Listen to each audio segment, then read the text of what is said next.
The funny thing about our government is sometimes investigations can be so compartmentalized that they never get to the truth.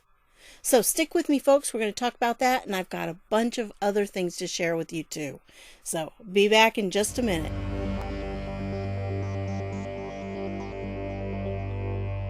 Hey everybody, this is Deb with Truthification Chronicles, and I've got another big bunch for you this time. But one of them in particular, I'm going to show you some things about compartmentalized investigations that I think is really insightful, and that's from the Conservative Treehouse. So let's get started. This one's just for fun. I just wanted to share this with you because guess what? Yeah, this Swiss town was coated in chocolate after ventilation mishap at Lindt factory. So can you imagine? It start like snowing or whatever, chocolate?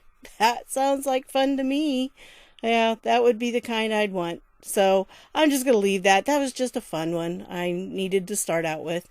Okay, so evidently this is quoting, let's see, Ronnie Johnson. You know, he's the doctor that Trump originally wanted to be in as the head of the VA, and then that didn't work out, and, you know, all that mess that went with that. But anyway, he says, you know, he was doctor under Obama and Biden, and so, yeah, Obama's ex-doctor on Biden's mental state, he's just lost. So even he knows that he's just not all there, that there's something wrong. Now he says, you know, without examining him and everything, he can't diagnose him, but he says something's just not right. So yeah, he gets stuck. He doesn't know how to get out of the situation that he's in, and he just finally has to give up.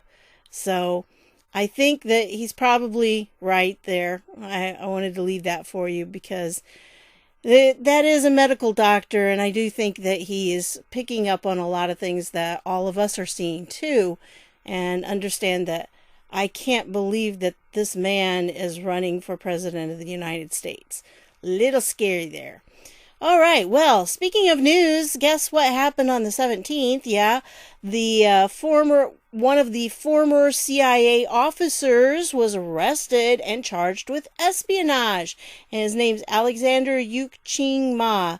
He was a former CIA officer, was arrested on August 14th on a charge that he conspired with a relative of his who was also a former CIA officer to communicate classified information up to the top secret level to intelligence officials of the People's Republic of China. The criminal complaint containing the charge was unsealed this morning. So there's another one unsealed. Lots of them been happening. So yeah, this is a little scary here when you read through it because there's just so many of them. The trail of Chinese espionage is long and sadly strewn with former American intelligence officers who betrayed their colleagues, their country, and its liberal democratic values to support an authoritarian communist regime. This betrayal is never worth it. Wow. So I'll leave this down below if you want to see it. It actually has the charging documents down at the bottom, I believe. Yeah, there's the complaint form. If you want to see that and you want to see what exactly, you know, in more detail, that's what he was accused of. So yeah, that's happening. I mean, they're picking up so many from China. Wow, they're finding so many of them. Good thing. Get them out of here. Then we have this, where this report came out, and guess what? You know, it supports Trump's policies of banning abortion funding abroad and also the fetal tissue research at home. So both of those are the things that this particular report from this committee happens to support. And if you read, of course, if you read the Washington Post, they say scientists who use fetal tissue in their work, as well as their advocacy organizations, were infuriated by the report, regarding it as a worst-case scenario that they had predicted for months. The evaluation process for research should be insulated from ideology and special interests. Yeah, it's disheartening to see an ethics review perverted by an administration seeking to achieve a policy goal, a near ban on research with human fetal tissue. Well, gee, that we don't want you using human fetal tissue for those kinds of purposes. That's just unjust, according to the Washington Post. But if you want a better article, here's this one. This is from Just the News, which is John Solomon's site. And it has here, it says, 2 board members asked to include a dissent because they claim the board is weighted with members who have openly expressed opposition to all forms of human fetal tissue research. Yeah, well, why wouldn't you be? This board was clearly constituted so as to include a large majority of members who are on the public record as being opposed to human fetal tissue research of any kind, the dissent states. But if you go back up here to the top and you start reading through it, they looked over the grants that, potential government grants pertaining to fetal tissue research, has recommended against funding 13 out of 14 proposed projects. So they nixed 13 out of 14, and the only reason the one stood was because they were going to use already obtained human fetal tissue. So they wouldn't have to get any new stuff. It was from what was stored. And the thing is, if you look at this whole situation, I think it's probably this first article I showed you, this one right here, when they're talking about it, it goes through and it talks about why they were put together and that it's perfectly legal and everything. And part of it, they were talking about the healthcare abroad and that they put restrictions on, that they would not be providing abortions, because our tax money is going into that. And so we are not going to fund tax-financed abortions in other countries. Our money going to that. So they did put a restriction on that, and it says only 8 of the 1340 prime grantees declining to take federal funding with the conditions attached. So the condition was no abortions. And so there were only 8 out of 1340. So that's pretty good. And the 2 of the largest of the 8 were International Planned Parenthood Federation and Marie Stopes International. Is that surprising? No, not at all. That's what they're all into.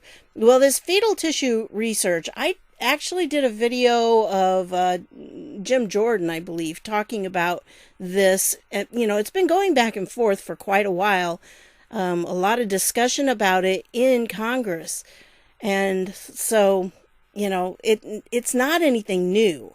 And the Republicans have been trying to stop it because these people were making money off of selling baby body parts. And they were trying to get it to stop. So this organization, it was an ethics advisory board that was created by Secretary Azar. And they were going to look into it and go through the different proposals that they had, presented to them to see if they should give them money to do that research or not.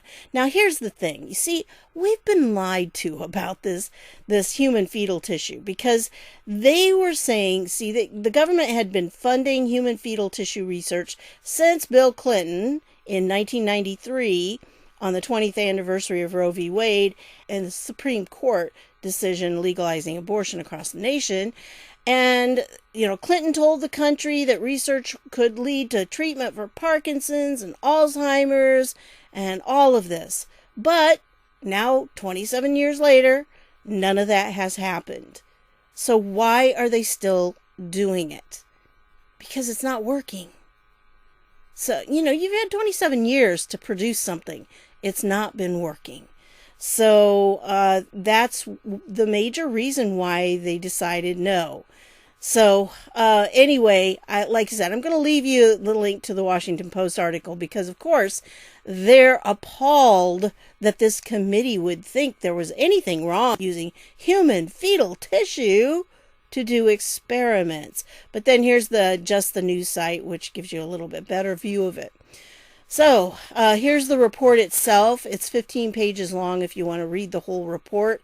This is from the Ethics Advisory Board. And so, yeah, it's a interesting read. So let's go on. I have lots of little things, and then we're going to get real quick. We're going to be getting into the stuff about the compartmentalized investigations, which is really important. According to federal judge, a Wikileaks DNC publication was, quote, plainly of the type entitled to the strongest protections that the First Amendment offers. This was kind of surprising to me, that basically they upheld it and they said, you know what? It's okay. You had the First Amendment right to publish those DNC emails.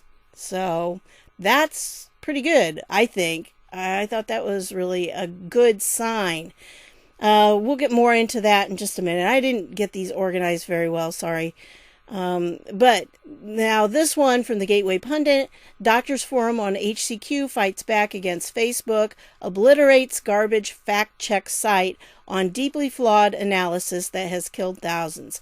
And this is the thing, this whole fight about HCQ, this has caused a lot of people to die because they're not getting this early. And the problem we have, and this was in the Dear Dr. Fauci letter that I read earlier in the last video, this is the problem that we're having because these doctors that are standing in the way are actually allowing people to die because there's no treatment that they start early before the symptoms start getting bad.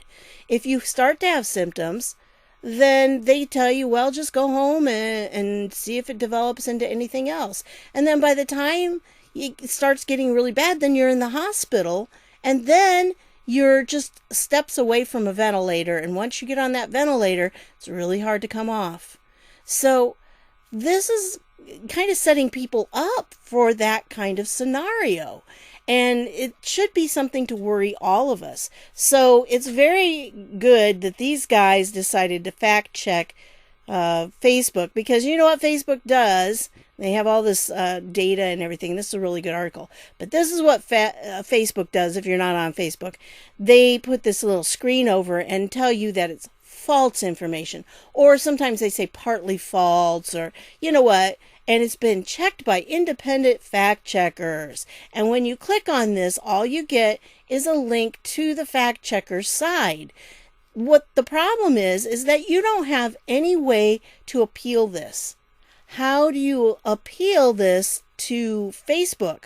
Well, I guess they did contact Facebook. I'm not sure how, but supposedly they did, and they sent this information to them. Because, it's just not right that Facebook is fact-checking stuff like this. They're not doctors. They have no business fact-checking these kinds of articles that are by doctors. They really shouldn't be doing that. But they are. They think they're medical professionals now. And this is just kind of a public service thing here. The NSA is, I think, maybe talking to their own people here. The article's link is down here at the bottom. But basically the NSA is saying, you know what? Look out, because even if your phone is off, they can still use the location tracking settings and get in there and find out where you're at. So, of course, for a lot of NSA operations, they may need to go in and not have people know where they're at. So they're talking about some of the ways that you can possibly do it, but really, it doesn't matter. You need to leave your cell phone in a secure location somewhere away from where the operation's taking place, is pretty much what they said. So even if you shut it off, you don't have the wireless on, whatever, it doesn't mean they're not going to be able to get into your phone. Guys, I hate to tell you this, but the phones just are not real secure. So anyway, if the NSA is pointing it out to their own people, then yeah, kind of something to be worried about. All right, let's go on with this. This is a video. I'm not going to play it because his accent's really hard to hear. So I'll leave it and you can listen to it on your own. But this is a guy named Bernard Censoring, and he was the former Senate President of Haiti. He has since, I believe he says, has become a U.S. citizen. And I think he actually ran for the House as a Republican. But he believes that the Clinton Foundation has, when they collected a bunch of money, billions of money for Haiti, that only 2% of the funds actually got to Haiti and were used to help the country. So he wants President Trump to look into this. And he says in this video, I'm not sure when it was taken. I just, like I said, I'm just seeing it here. But he says that he knows what went on. He was there. He witnessed it. And he says they need to be held accountable for this. So kind of a good idea. I think so. And let's go on. So this is a post about Susan Rice, and it says, Susan Rice, one of the two ladies that Joe Biden is considering as his running mate, which of course now we know who it is. It's Kamala. And so she served as the Assistant Secretary of State for Africa under Bill Clinton. She was the one that prepared and served the Abuja tea to MKO Abiola, after which he coughed, choked, and dropped dead right in front of her. Oh, suspicious? Oh, so just kind of something that I thought I'd share with you. All right, now this Anon here has gone to 18 USC, and that's in the United States Code, and Title 18, Crimes and Criminal Procedure, Part 1, Crimes, Chapter 113B, Terrorism, Section 2331, Definitions. And so you can go to the gpo.gov and you can find that, search for it and you'll be able to find it.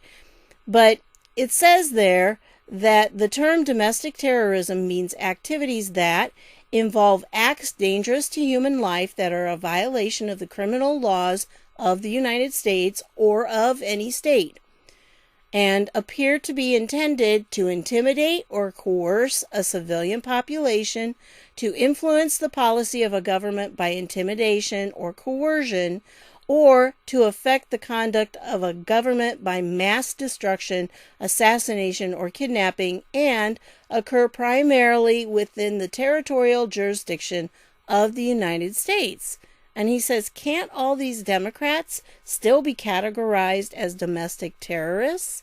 Is that why there are no live speeches at the conference? I don't know about the last part, but I think he's probably onto something here with the definition. I mean, I'm reading through this and I'm thinking, yeah, that really is very true.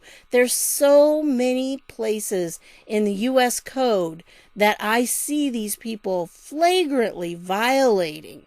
And I mean, you just read it and that's what the law says. And they have so violated the law. So, I do hope that it's going to be catching up with them very soon, but we're going to get into that in just a second. Big tech electioneering, Twitter suspends Trump team on tour account on second day of bus tour, and Richard Grenell wants answers. So, yeah, the second day on this tour, this bus tour, and guess what? Twitter suspended their accounts. It's getting worse. It is so getting worse. All right, I'm going to just leave this for you, but this was an interesting interview with Carter Page, and I want to show you just a little clip of it. I'm going to have the sound off because I want you to focus on the visual. All right, so here we go. Now, Maria here is talking to him about, about his book, and she's asking him a bunch of questions and saying some things. But I want you to watch his eyebrows. It just is a little strange. Now watch. Just. All right, here we go. Now, Maria here is talking to him about, about his book, and she's asking him a bunch of questions and saying some things. But I want you to watch his eyebrows. It just is a little strange. Now watch. Just. All right, here we go. Now, Maria here is talking to him about, about his book, and she's asking him a bunch of questions and saying some things. But I want you to watch his eyebrows. It just is a little strange. Now watch. Just.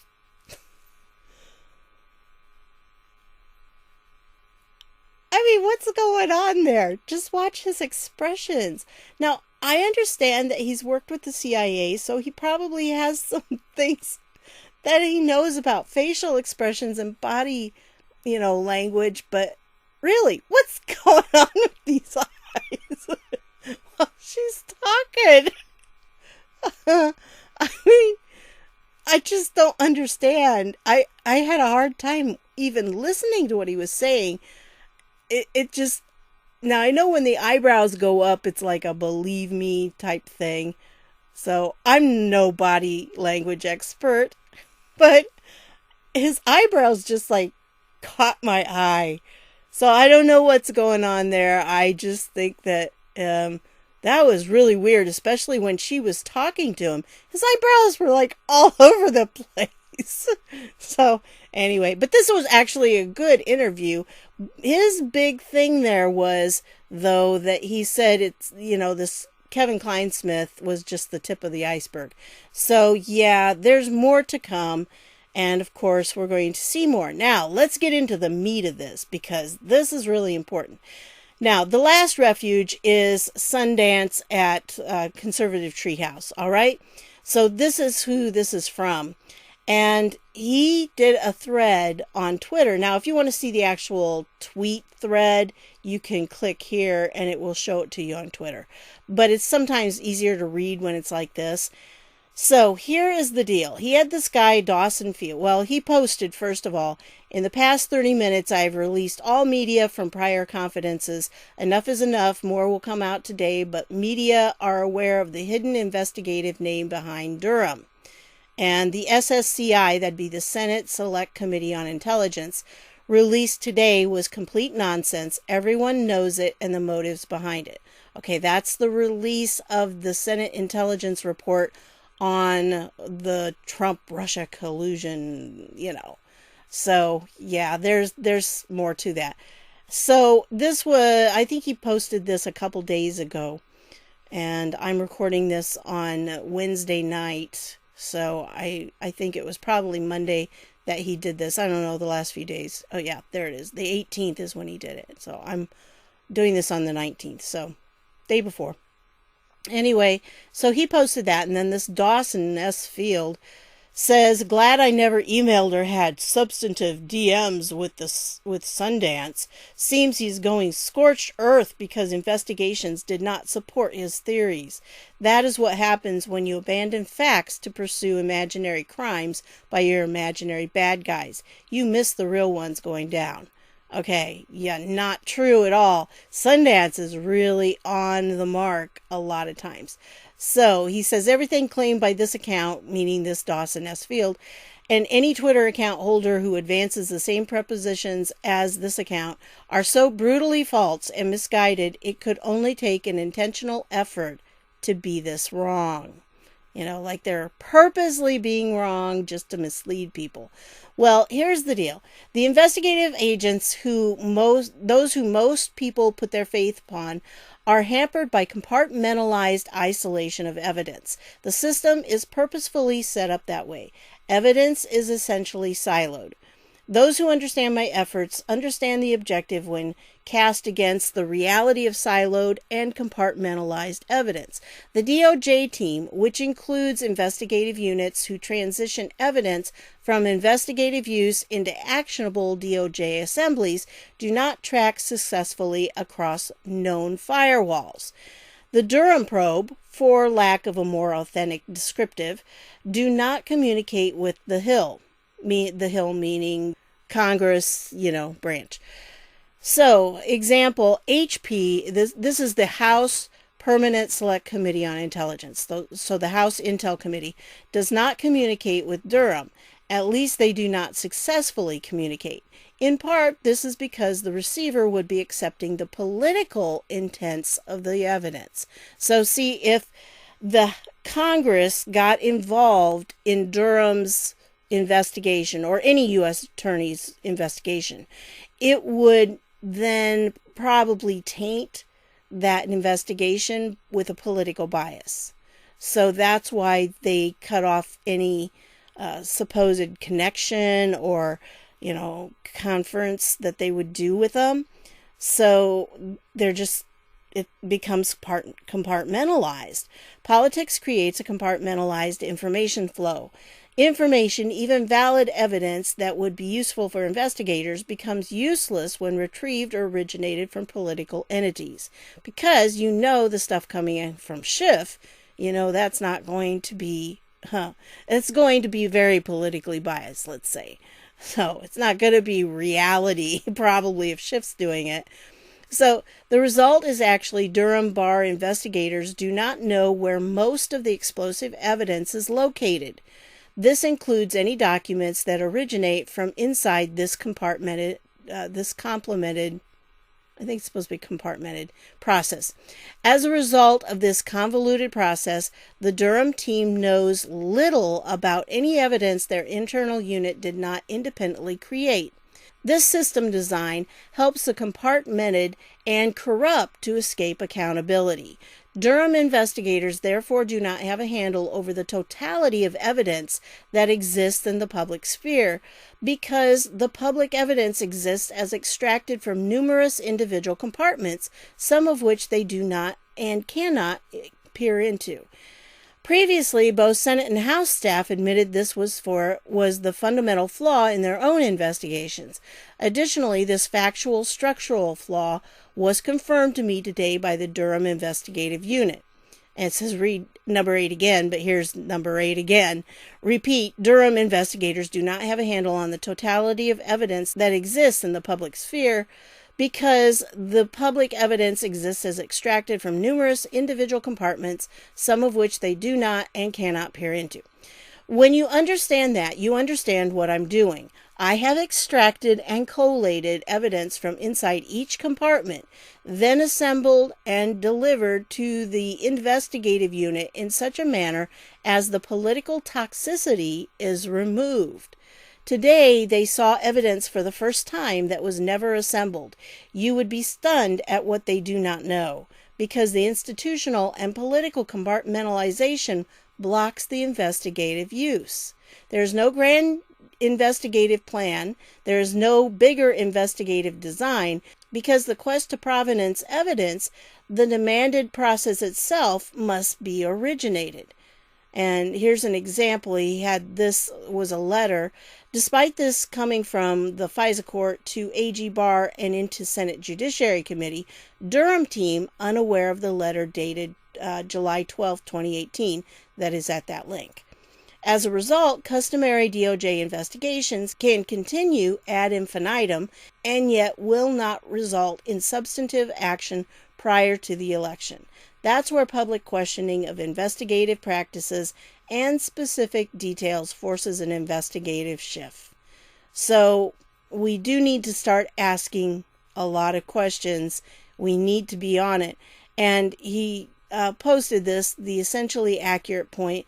This Jello person posted this, said, each investigator team is locked into their own private compartment. They've got the info they've collected on their own, and that's about it. All they've got is a handful of unconnected puzzle pieces. There are many such teams, each with their own puzzle pieces that are entirely different from the pieces other teams have collected. In fact, they probably don't even know exactly how many other teams there are, or how many pieces any of them have. Nobody knows if all the pieces have yet been collected, or even how many pieces the finished puzzle will have. Enter Sundance. He goes to one investigator team and borrows their puzzle pieces, then to the next team and borrows theirs, then the next, and so on until he's got them all. But there are still a few pieces missing. Fortunately, those are pieces that Sundance himself had all along. And once all the pieces are in hand, he goes back to the individual teams, dumps the whole mess in front of them, and says, "Here, now put it together." He says, an apt metaphor, except I didn't give them puzzle pieces. I gave Special Investigator William Aldenberg the fully assembled puzzle. So, thought that was kind of interesting. And, this was a comment on his thread that we read. Superb overview as 4-kicker conclusion on Assange. I concur and have been writing same for ages. Julian's obvious importance to Trump Russia tells us every investigation without his testimony, including House GOP, is dishonest. Because you got to have Julian Assange. And here is, this. Julian Assange is the only person with direct knowledge of how WikiLeaks gained custody of the DNC emails. And Assange has claimed he has evidence it was not from a hack. This Russian hacking claim is ultimately so important to the CIA, FBI, DOJ, ODNI, and UK intelligence apparatus. Well, right there is the obvious motive to shut Assange down. As soon as intelligence officials knew the Mueller report was going to be public. Now, if we know this, and you know this, and everything is cited and factual, well, then certainly AG Barr knows this. The $64,000 question is, will they say so publicly? My guess is yes, they will. But anyway, he goes through and he says this. After the report came out, here's the Marco Rubio post, and there's the link to that report. And he says, let's just dispense with crap. The SSCI, that's the Senate Intel Committee, legislative branch, was collaborating with the intentionally appointed special counsel, executive branch, to carry out a coup and removal operation against a sitting president. As a result, all investigators, usurpers, coordinate same conclusion. So they all kind of came up with the same conclusion that there was no evidence of collusion, but there were a lot of suspicious things. So, they're trying to cover their tracks. And make no mistake, this guy right here, he is put in there to cover things. That's the reason. When I heard that he had been pointed there, it was like, no way. They are so using him to cover things up. Yep. They were all part of it. So be aware of that. I think, we need to understand what's going on there. And then this is a really good article because this kind of sets down what the big deal was with Julian Assange, why these people needed him arrested desperately, and why the UK officials agreed with them. Because, see, they were all in on it. And so when you go through and read this was, just a lot of stuff that Sundance has put into this. He does such a good job. He, she, I don't know. But I'm going to say from his tone, probably a he. Just in my guess. But if you go down here, and I know you hate it when I scroll. He has the documents. He always has the documents. But these were some of the different things he's pointing out. We've kind of covered this before in a previous video. It didn't get unsealed until after April of 2019. I think it was April 11th is when it was unsealed. So, why the delay? What was the DOJ waiting for? Here's where it gets interesting. The FBI submission to the grand jury in December of 2017 was 4 months after Congressman Dana Rohrabacher talked to Julian Assange in August of 2017. Assange told a U.S. congressman he can prove the leaked Democratic Party documents did not come from Russia. And so this is from John Solomon on the Hill, and this was August 2017. Julian Assange told a U.S. congressman on Tuesday he can prove the leaked Democratic Party documents he published during last year's election did not come from Russia, and promised additional helpful information about the leaks in the near future. Representative Dana Rohrabacher, a California Republican who is friendly to Russia and chairs an important House subcommittee on Eurasia policy, became the first American congressman to meet with Assange during a 3-hour private gathering at the Ecuadorian embassy in London, where the WikiLeaks founder has been holed up for years. Rohrabacher recounted his conversation with Assange to The Hill. Our 3-hour meeting covered a wide array of issues, including the WikiLeaks exposure of the DNC emails during last year's presidential election, Rohrabacher said. Julian emphatically stated that the Russians were not involved in the hacking or disclosure of those emails. Pressed for more detail on the source of the documents, Rohrabacher said he had information to share privately with President Trump. Okay, now remember, this was 2017, August of 2017. Can you imagine if this would have all come out and it would have been confirmed back then? How things would have gone so differently. Well, knowing how much effort the CIA and FBI put into the Russian collusion conspiracy narrative, it would make sense for the FBI to take keen interest after this August 2017 meeting between Rohrabacher and Assange, and why the FBI would quickly gather specific evidence related to Wikileaks and Bradley Manning for a grand jury by December 2017. Within 3 months of the grand jury, the DOJ generated an indictment and sealed it in March 2018. The Eastern District of Virginia sat on the indictment while the Mueller probe was ongoing. As soon as the Mueller probe ended on April 11, 2019, a planned and coordinated effort between the UK and US was executed. Julian Assange was forcibly arrested and removed from the Ecuadorian embassy in London, and the Eastern District of Virginia indictment was unsealed. As a person who has researched this 3-year fiasco, including the ridiculously false 2016 Russian hacking interference narrative, 17 intelligence agencies, joint analysis report needed for Obama's anti-Russia narrative in December 16, and then a month later the ridiculously political intelligence community assessment in January 17, this timing against Assange is too coincidental. It doesn't take a deep researcher to see the aligned deep state motive to control Julian Assange, because the Mueller report was dependent on Russia cyber crimes, and that narrative is contingent on the Russia DNC hack story, which Julian Assange disputes. This is critical. The Weissman-Mueller report contains claims that Russia hacked the DNC servers as the central element to the Russia interference narrative in the U.S. election. This claim is directly disputed by Wikileaks and Julian Assange, as outlined during the Dana Rohrabacher interview, and by Julian Assange on the record statements.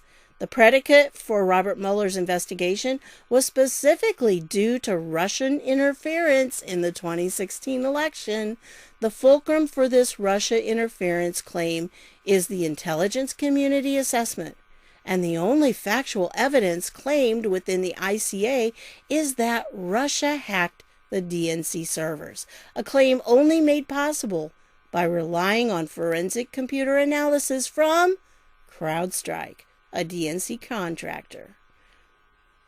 I mean, this is a really good article. You need to read the whole thing.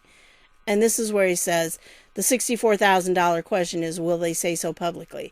Do they know this? Yeah, I think they do. And this is what they're working towards. It's very interesting. When I saw, there's these 4 guys that I have been kind of watching. They're body language experts. Like, they worked for military interrogations and different things like that. I've been watching them because they do a really good job, very thorough with body language. And, you know, when they're talking about some of these things, this is what reminds me of, you know, what's going on, because they did one on President Trump when he came out and talked about George Floyd, when he did that speech shortly after everything was happening. And he said, you know, we're not going to put up with all this violence and everything.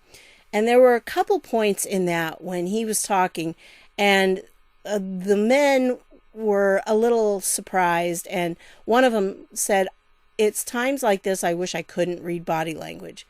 He said, because there is something there when he said these certain things that made me think that there's more to it, and there's something he knows that he's keeping back. And it created a sadness. There was a type of sadness. And it's like, yeah, I know what's coming, because we're going to actually see these people be held responsible. but it's going to be devastating to our entire country. It's going to be huge, and it's going to be so massive that I understood when they made that comment, and there were two different guys that commented on it, at the same time. They said, yeah, I noticed that. That was something I was going to point out. I understand. President Trump knows so much more than we do. And it's got to be hard sometimes for him. And today, I know some of you are watching the press conference today. Yeah, on the 19th, that's when he was asked the question twice. I mean, there were two different reporters who asked him about Q. And he said they're good people, and from what he's heard, and they like him a lot. And he's right on both respects. It was very interesting watching him, though. And again, I've been watching these body language people, and I'm not a body language expert, but I try to pick up some of the things they say. And I noticed when he was trying to answer the question, he didn't look at them. He didn't look at the camera or anything. He was looking down as if, thinking, how can I say this that's going to be the best way and not get everything out there. So I thought it was very interesting when he was asked about the Q movement, and that was his response. He gave a very good response. He really kind of avoided the question as much as possible because it's not time yet. I mean, the things have to come out more, and they are working on it. They're getting close, very close. All right, let's finish up with some of these that I've got. I've still got several here. Facebook's Sheryl Sandberg says if a Trump post violates standards, it comes down. Well, there's your election interference right there, folks. Yep, that's what's going to happen. And, this is how they're interfering with the election. And even this video right here is going to be demonetized because I'm talking about such things. So, I don't know if you watch this, but the Democrat National Convention has been going on. I can't bring myself to watch it, okay? I've got better things to do with my life, and so I'm not going to watch it. But it's really kind of interesting if you look down here at the numbers. Look at the likes, 1.7K, and the dislikes, 4.8K. So, you know what? In most of them, it's been a lot more thumbs down than thumbs up. So I just thought that was kind of interesting that they're not getting a lot of enthusiasm about their speakers. And there was a time when Joe, I think it was like right here or something. I don't know. I was listening to it on the radio with Rush today. And so I wasn't seeing it visually. But they had... he came up behind her. She was speaking, and he came up behind her, and she seemed surprised, and he just wasn't all there, and he said some really strange things, and it's like, what? I don't know. He's just not all there. Okay, yeah, I should have put this somewhere else. This is another one on John Solomon talking about the U.S. had an agreement with Julian Assange. I thought this was really good. And if you go to this site here, then you can get it. If you click on this, it'll take you to a place called invideo.us. And sometimes it's harder to see them there. So depends on your device. But anyway, so what John Solomon says, though, in this clip is that the U.S. had an agreement. Here, let me find it. Yeah, the U.S. had an agreement with Julian Assange on Wikileaks, Hillary emails, but Comey killed it. Gee, you wonder why? But evidently, according, and I'm not guaranteeing that's going to stay up, folks, because it's not Fox. So when it's not by Fox, sometimes it won't stay up. Yeah, they didn't have the article there. But in this video, John Solomon is talking about a deal that was supposed to be struck with Julian Assange very early on, before Mueller, and it was supposed to be where Julian Assange was going to give them the information and the proof that the Russians did not hack the DNC. This was early on, you can tell that because Comey was still there in the FBI, so it had to be before Mueller. And this was supposed to be a deal that they had where Julian Assange would give this information, and that was when he really found himself in deep problems, because that they couldn't have that happen. Comey couldn't have that information come out because they needed the Russian collusion narrative.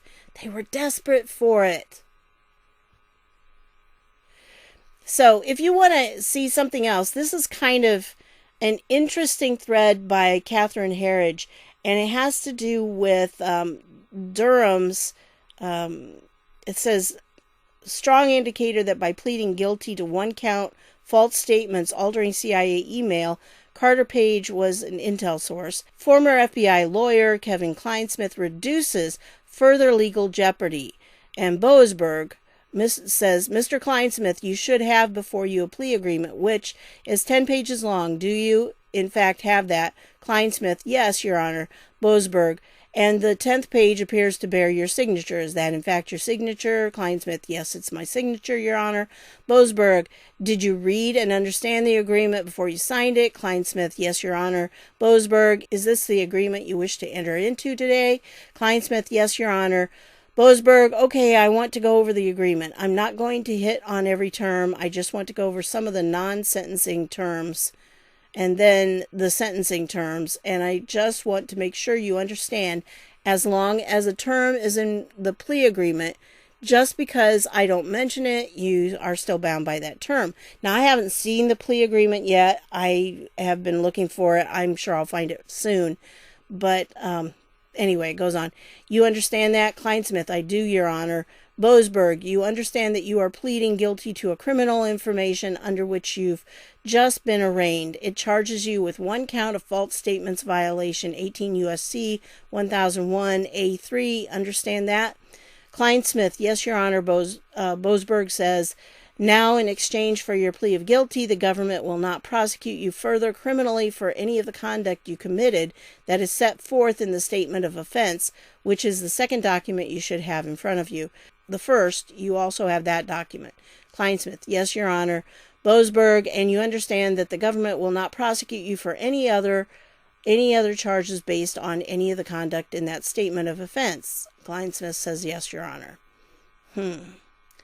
So odd, because this Boasberg is like part of the FISA court, isn't he? So just seems odd to me that they have this. I'm really going to have to find that and see if I can't find out exactly what his plea agreement is, because that guy better be turning in lots of stuff if he's going to get that kind of plea deal. Anyway, so I'll leave the links to all these down below, just like usual.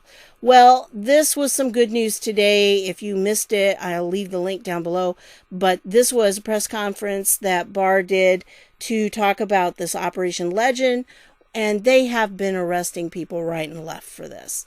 Okay, I think they said they had 1,000 investigations and they've arrested a couple hundred. I don't know, maybe more than, maybe it's the other way around. Or, they still have 200 investigations out there or something. But yeah, they've got lots that they've been doing, and very interesting on that.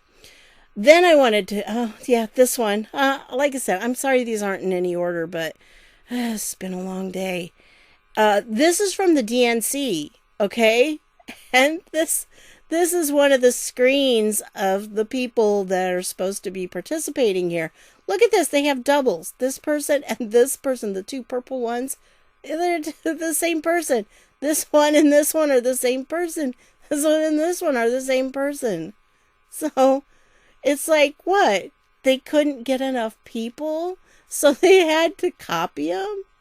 I don't know. I just think that's weird. So why would they do that? I don't get it. All right. Anyway, this is from the past. I'm not going to play this, but you really do need to watch the video that's with this one because, okay, here's the deal.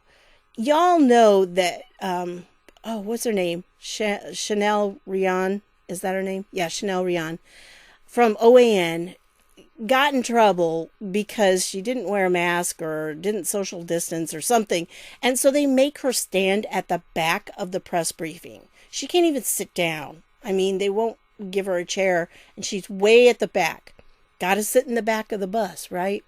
So they don't like her because of a lot of things, but mostly because Trump likes her. And because they do an honest job and they actually put real truth out there. And they don't like that. Well, I didn't know this happened. And this was back in March of this year. Well, she asked a question. And her question was asking President Trump if he, let's see, where is it? She asked him do you consider the term Chinese food racist because it's food that originates in China? And of course he said, no, I don't think it's racist. Well, then she gets the stink eye from everybody else because she says, well, there are some people that are, saying that it's racist just because you're telling where it came from. So they were upset about that, obviously. And here's an aside. I'm just going to tell you this, guys. This Cardi B here, I'm telling you, she has the most disgusting song out right now. It's WAP. And I'm telling you, I cannot even tell you probably 5 words out of it because they are so disgusting. And they're words I don't use. And so I'm not going to say it. But you really need to look up the lyrics for it. Because, wow. It's just, Tucker Carlson talked about it. It really is disgusting. Anyway, so back to Chanel Rion here. So this is what this guy said. This OAN propagandist accuses the mainstream media of teaming up with the communist propaganda, Islamic radicals, and cartels. Lies. Trump agrees. This was the most disgusting question I think I've heard in this briefing room. What a disgraceful moment.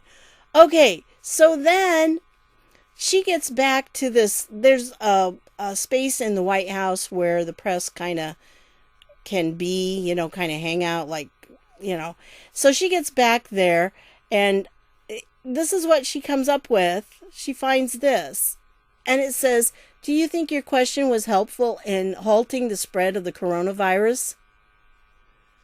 And so what does she do? Well, she sends back a response. And she makes this comment. She says, workplace drama. Ever so incomplete without that dash of anonymous passive aggression. Welcome to the basement. I think the basement is where that press room is located for them. And so she sends this letter back to Dear Anonymous. And she pretty much just reads him the riot act. I think it's just too funny what she did here. It's so good. And she just stands up for Trump and everything. And she doesn't care about the delicate sensitivities of the murderous Chinese Communist Party, are offended or not. And apparently, neither does President Trump. It's the China virus forever, and you are fake news forever. You lose because you lie. And when fake news loses, America wins. And yes, Anonymous, I'm talking about you. Boom. Ba-boom, ba-boom. There's the full letter if you want to see it. So I didn't know that happened, but it really is great. I mean, what a girl. I like her. I like her a lot. And up here, it's, let's see. Yeah, this clip right here is where she asks it. So you get a chance to hear the whole thing. Let me continue on because this is getting long.